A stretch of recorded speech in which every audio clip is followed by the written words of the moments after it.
welcome to my second video.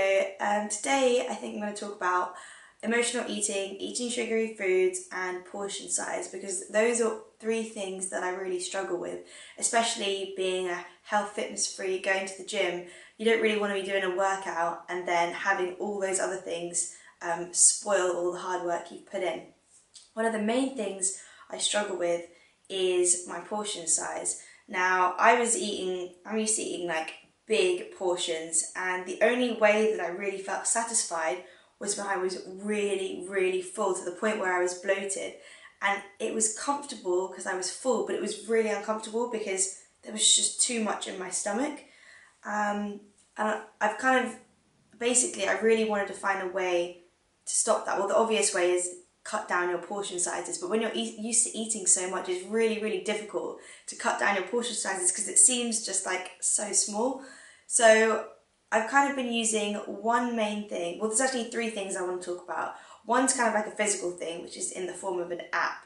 Now, I've been using my Fitness Pal, and I'm sure you guys have probably heard of my Fitness Pal, and probably thinking, oh yeah, but I don't want to log in all my food, and it's really annoying.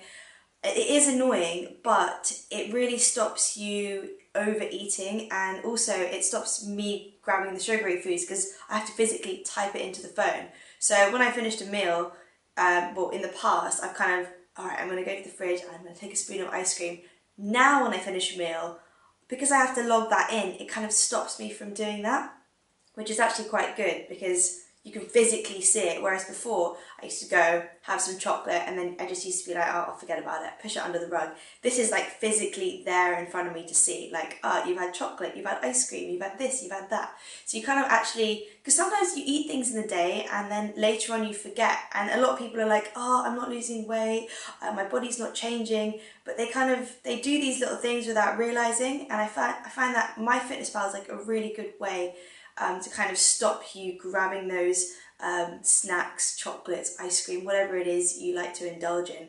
And yeah, and I've also been logging my food, so I've been writing my meal plan, so whatever it is for that meal plan, I stick to it and I try not to deviate from that. Another thing that I've been doing, it's a bit weird, but it's kind of like a psychological thing, because I know myself that I don't want to eat sugary foods, and I don't want to eat certain things, and I don't want certain food habits. But then I ask myself, why is it that I still go to the cupboard and grab those things after a meal? Like, why do I still do that? And it's those voices in your head that are going, yeah, like, you can have a bit, it's fine, you've done a workout, like, don't worry, like, it's fine. But then you eat it, and then it's those same voices in your head that are going, oh, why did you eat that? That's so stupid of you. Why on earth would you do that?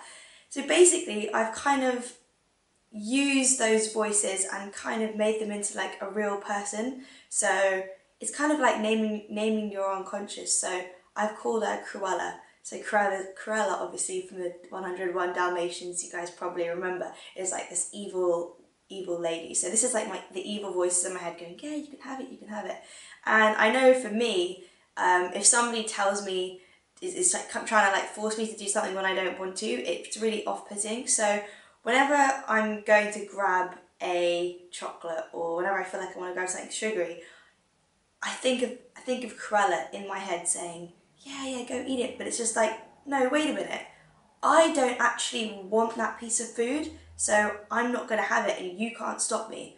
So it's kind of like going against what she's saying. And I know that's probably like a really, really weird thing, but it's kind of like fighting with yourself, but it's actually really, really worked. Another thing that I've been doing, okay, so obviously it's all habit. Like a lot of the things that we do are pattern and habit. So, okay, after I finish a meal, usually my brain is wired to jump into something sweet. So finish a meal, something savory, ooh, like what can I have after dinner? It's just how I'm programmed, how I've kind of over the years, it's kind of like a tradition. So how am I going to break that? Okay, I found with myself that when I set rules for myself, I don't really tend to stick to them. But when I set a sort of option, I tend to stick to it more.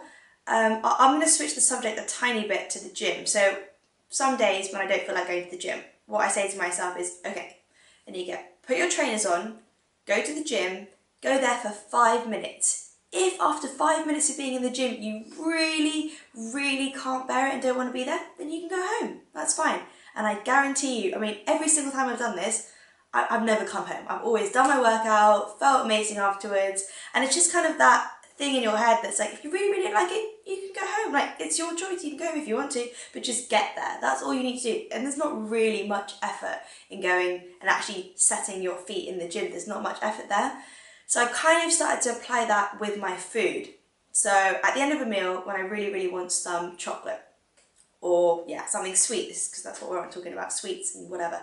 So at the end of the meal, when I really, really want something sweet to eat, I have basically said, okay, Anika, right, go to your room for 10 minutes, make a green tea. I think green tea is actually kind of helped me. Make a green tea, take the green tea, go to your room, and if after 15 to 20 minutes you still absolutely, really, really cannot do without that tub of ice cream or that piece of chocolate, then I guess cross that bridge when you get there. But I guarantee you, if you just move away from the kitchen environment, because if you stay in that kitchen environment, there's so many temptations around, especially if you're living at home, and there's people in your family that kind of aren't really on that same health journey as you. They're going to have chocolate biscuits and all these different foods around. If you just move out of that environment, just for like 15-20 minutes, I promise you, well, I mean, for me, I guess I can't promise you guys, but just try it. Just try leaving that space,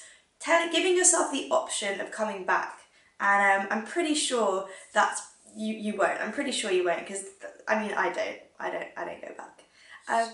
Okay, so the top 3 things are MyFitnessPal, because you're actually physically writing things down on your phone. Usually our phone's within 3 feet of us anyway. You're less likely to eat sugary foods if you have to write it down. Number 2, it's personifying those evil voices in your head. Try and make them into a person. So it's really like physically there. And I'm sure you'll probably go against those voices when it comes to it. Like, if someone tells you, it's like if someone says, don't push the red button, you really, really want to push the red button. If she's telling you, see, I've already made it into a person. If she's telling you, yeah, go have that chocolate, it's fine. It's like, no, I don't want to eat that, and you're not going to tell me what to do. And then the third one, obviously, is give yourself options, don't set yourself rules. Because rules, I don't know, I don't really follow them. I'm less likely to follow a rule, and I'm probably more likely to follow an option if I have it. So yeah, those are my top 3 tips for not binge eating, avoiding sugary foods, and to quit that emotional habit, guys. I really hope they help you. Let me know in the comments below. I'd love to speak to some of you guys. Don't forget to subscribe and follow me on Instagram at Anika5. I'll see you guys next time.